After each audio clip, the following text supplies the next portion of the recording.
dans l'autorité, dans la puissance.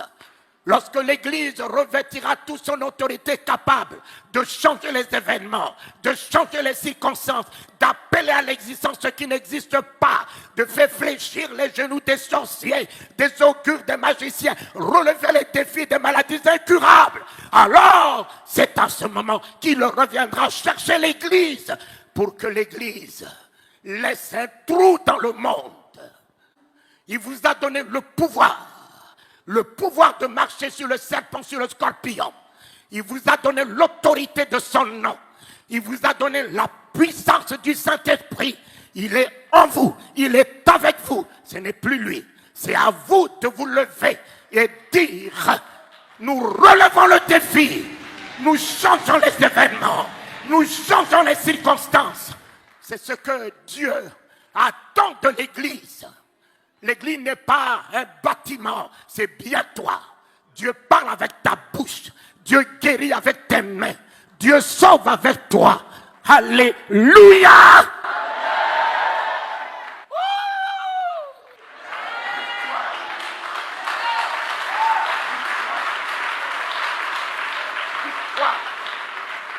Victoire! Victoire!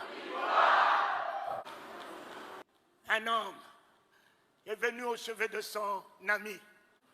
Il n'avait que la parole. Marthe, montrez-moi là où vous l'avez mis. Seigneur, ne va pas là-bas, il est pourri. Lazare dort. Lazare dort. Quel langage! Quel langage! Nous étions là. Nous l'avons vu mourir. Quel est le genre de ce prophète? Il n'était pas là.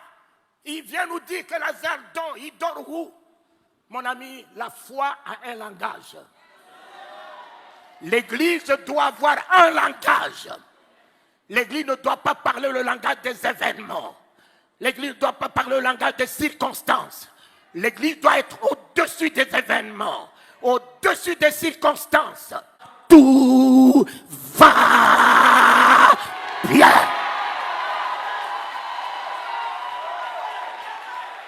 Mon fils, l'Éternel est notre victoire, papa. David l'a engagé. Il a pris la tête de Goliath même avant que la pierre puisse partir. Il avait déjà gagné le combat. L'Éternel me donnera la tête de cet incirconcis. L'Éternel me donnera la tête de cet incirconcis. Je couperai sa tête. Il n'avait pas d'épée. Il a pris l'épée de l'ennemi lui-même pour lui couper sa tête. Soyez heureux, peuple de Dieu. Même si vous pensez qu'un jour, vous avez alors jeté la Bible. Où est l'Éternel? Où est l'Éternel? Mon ami, il est à l'œuvre. Il est à l'œuvre. L'Éternel aujourd'hui est à l'œuvre. Réjouissez-vous. Même si les choses se décomposent, il le récupérera.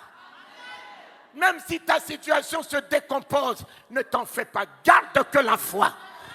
Il récupérera la situation. Il transformera la situation en ta faveur. Mais aujourd'hui, tu peux me parler de Jésus comment? Toi là, tu n'as que des versets. Tu n'as que la Bible déclare. La Bible déclare, mais Jésus n'est pas la Bible. Jésus est la parole de Dieu.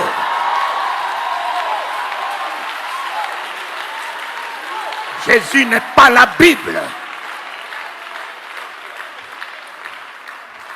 Jésus n'est pas la Bible. La Bible déclare quoi? Déclare quoi? Jésus est la parole. La parole de Dieu est un homme.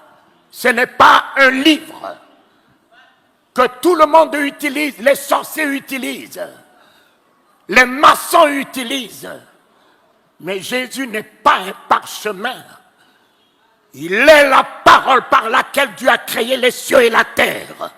Faite chair, elle est venue dans ce monde, un homme, La Bible est pour la tête. Mais la parole de Dieu n'est pas pour la tête. La parole de Dieu se tient à la porte du cœur. Ils ont des grosses têtes, mais ils n'ont rien dans le cœur. Papa, ils ont des grosses têtes, des versets, des chapitres, des prophéties, de ci, de ça. Mais ils n'ont rien dans le cœur. Mon ami, le jour où la parole de Dieu rentre dans ton cœur, tu n'as plus de place pour la haine. Tu n'as plus de place pour la rancœur. Tu n'as plus de place pour la colère. Tu n'as plus de place pour l'hypocrisie. Tu n'as plus de place pour parler du mal de quelqu'un. Tu n'as plus de place pour penser du mal de quelqu'un. La parole de Dieu dans mon cœur est l'amour, est la bonté, est la générosité, est l'humilité, est la grâce, est la compassion. La parole de Dieu dans ma vie, dans mon cœur, est la vie,